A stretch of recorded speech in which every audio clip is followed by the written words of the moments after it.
Bienvenue dans la dernière édition des nouvelles hebdomadaires de NC Sports. La saison est bien chargée avec plusieurs événements dans le monde entier. Jamais vu auparavant, l'Australien Owen Wright réécrit l'histoire du surf avec deux parfaits 20 au Fiji Pro se déroulant à Tabarua.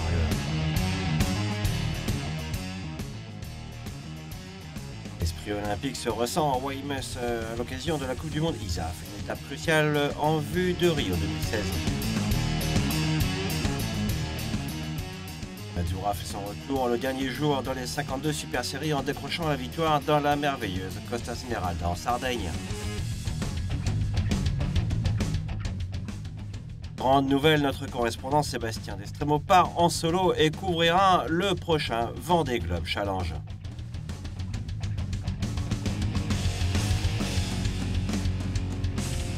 En finale pour la Volvo Ocean Race, Abu Dhabi est déjà vainqueur avec une leg encore à terminer. C'est le meilleur lorsqu'il est sous pression. L'Italien Matteo Iachino remporte la Coupe du Monde PWA Catalunya dans les vents difficiles de la Costa Brava. NC Sports, plongé dans l'action.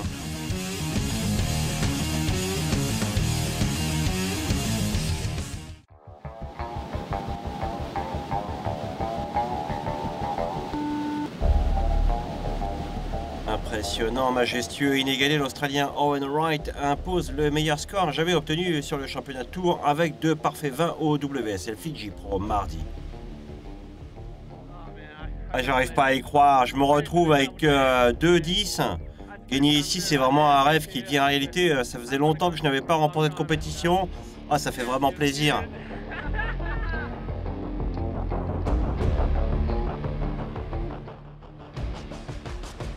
Outbreak a en effet été à la hauteur de sa réputation. D'énormes tubes de 3 à 4 mètres ont balayé la petite île du Pacifique de Tavarua tout au long de la compétition. Wright s'impose dans une manche parfaite, de 10 en round 5 contre Alan Melling. D'avoir vaincu le vétéran Joel Parkinson dans les quarts de finale et un superbe Jeremy Flores en demi-finale. Owen a ensuite su s'imposer parfaitement en finale.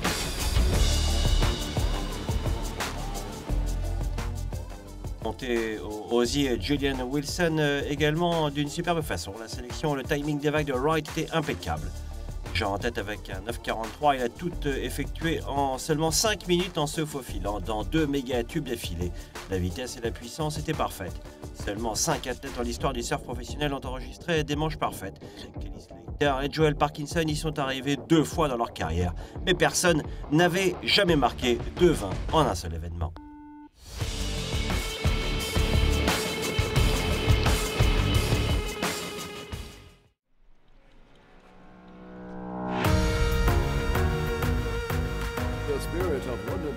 De Londres 2012 a une fois de plus fait briller l'or, l'argent et le bronze. Ken Weymouth. Optique des Jeux Olympiques de Rio 2016, les sportifs olympiques de haut niveau ont afflué sur le parcours des dernières courses de cette quatrième des 6 étapes programmées de la Coupe du Monde ISAF.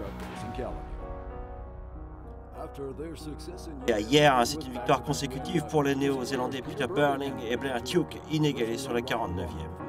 Alors, chez les femmes, dans les 49e FX a été attribué au Brésil, championne en titre Martine Graal et Kaina Kunze. Une surprise au dernier moment sur le NACRA 17. Les outsiders Jason Woodhouse et Lisa Darmanin ont écarté tout niveau.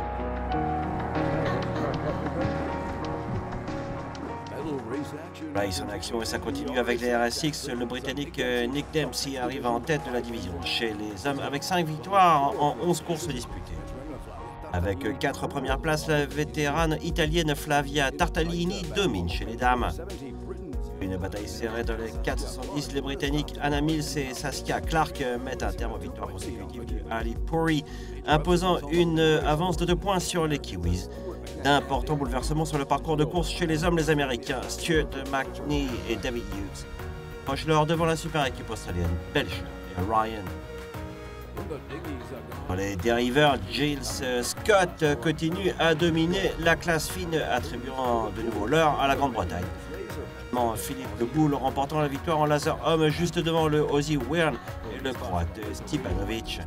Les meilleures places sur le podium en laser radial ont été décernées respectivement au Hollandais Bouwmeester, au Belge Finn Hacker et au Danois Rindom. C'est désormais une course à 3 voies pour le titre du monde chez les femmes. Team Australia est maintenant en tête avec 11 médailles d'or en 2015, de même pour l'équipe britannique et 5 pour la France. Prochaine étape sur le tour du Coupe du Monde ISAF sera à Qingdao, en Chine, en septembre.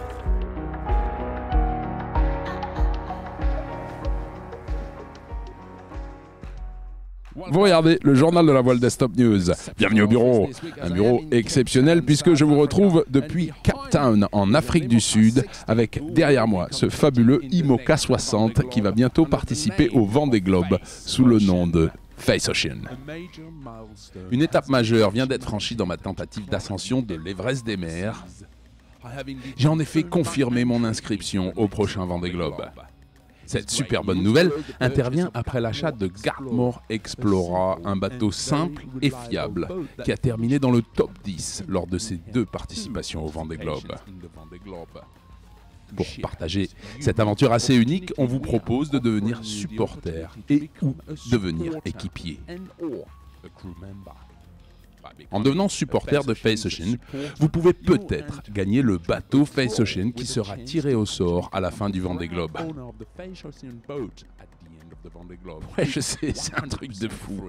Et en plus, c'est 100% crazy. Ce que j'ai appris des 2 premiers Vendée Globe, c'est qu'un Vendée Globe ne ressemble jamais à un autre. Mais en fait, ce qu'on recherche, c'est de le partager, ce Vendée Globe. Alors Face Ocean, c'est un bateau communautaire. C'est unique, voilà, c'est ce qu'il y a de plus difficile à faire en solitaire, donc pour moi c'est incontournable. Et quoi de mieux que de faire gagner mon canotte à l'un d'entre vous?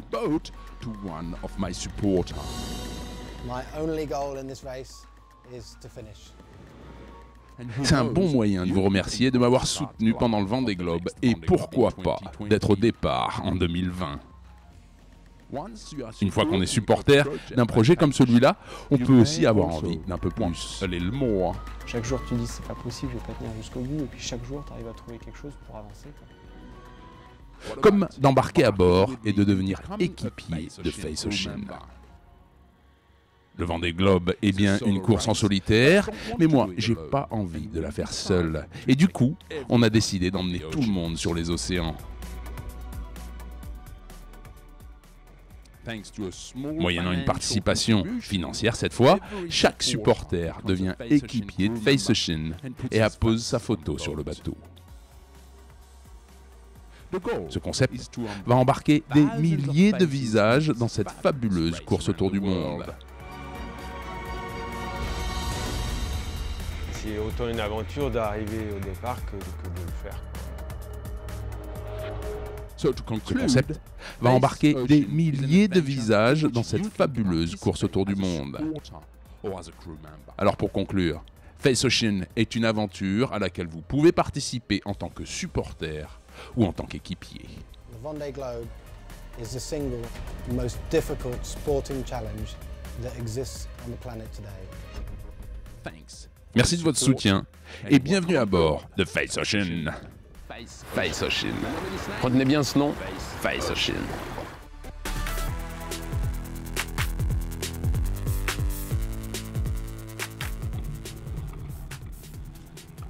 Porto de Cherbourg en Sardaigne a livré des vents de plus de 25 nœuds offrant de la vraie voile durant la Settimana delle Bocche, 2e étape de la saison pour les 52 Super Series.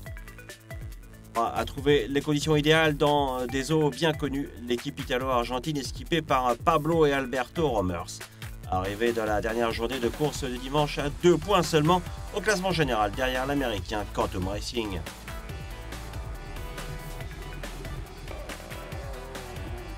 Un vent de sud-est qui a déconcerté le vétéran tacticien Vasco Mascotto, l'ancien de Malcazzone Latino, a su exploiter ses connaissances de l'endroit en obtenant une 3e victoire dans la dernière course des 7 prévues. Avec 2 autres 2e places, Azzurra décroche le titre à Costa Smeralda pour la 2e fois en 4 ans. Oui, c'est une régate difficile dans les TP52, tous les nouveaux bateaux sont très compétitifs. Nous sommes très heureux, comme vous pouvez le voir. Évidemment, gagner dans la brise, c'est encore plus agréable. Les gars à bord ont fait un excellent travail. J'espérais pouvoir naviguer comme hier et nous l'avons fait. Et je pense que cette fois, nous avons vraiment mérité de gagner cet événement. we deserve this time to win this event.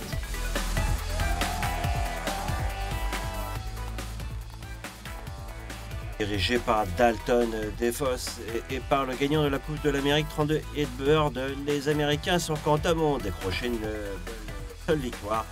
Ils ont gardé un bon niveau en général pour terminer en deuxième position. Le manque de constance et les deux dernières places soulignent la défaite de la Russie avec le Bruno Zenzek qui a terminé la troisième place malgré 3 victoires dans la série.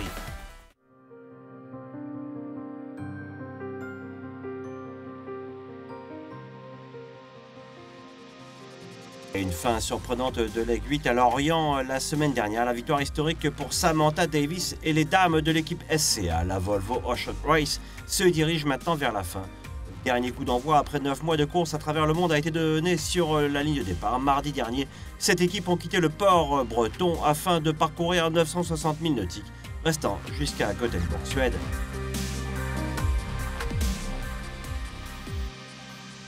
La débâcle de Dongfeng, dernier dans sa propre mer, plus un contrôle efficace des Hollandais sur Brunel. Abu Dhabi Ocean Racing a déjà mathématiquement remporté la course en tête du classement général de 6 points. Un exploit exceptionnel pour l'ensemble de l'équipage des Émirats, incroyablement dirigé par le Britannique Ian Walker, portant maintenant la nouvelle couronne pour Leg 9.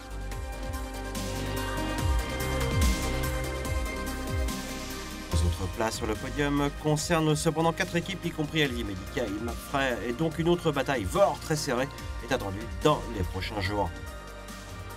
Le côtier complexe nous attend avec des parcs éoliens, des plateformes pétrolières, des dispositifs de circulation, de marée, des îles et des masses rocheuses. Un stop à la haie promet également de pimenter ce qui a déjà été une édition exceptionnelle de la VOR. Un récapitulatif complet dans la prochaine édition.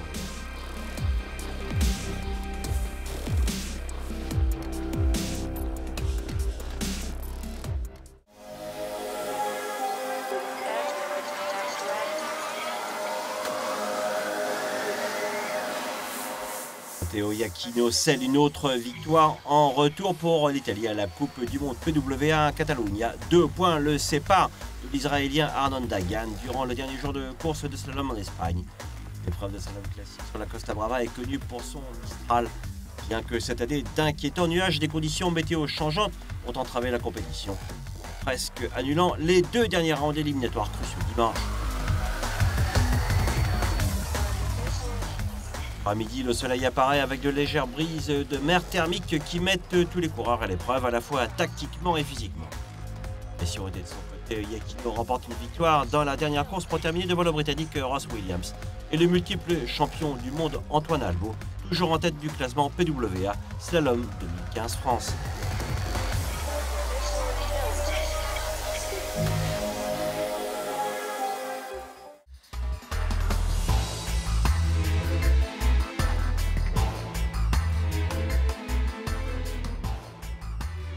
Fans de sport nautique, rejoignez-nous samedi à 19h. Ne manquez pas la première de Buzz NC Sport avec les moments forts de la Medal Race, les interviews de la Coupe du Monde Isa Faye-Weymouth.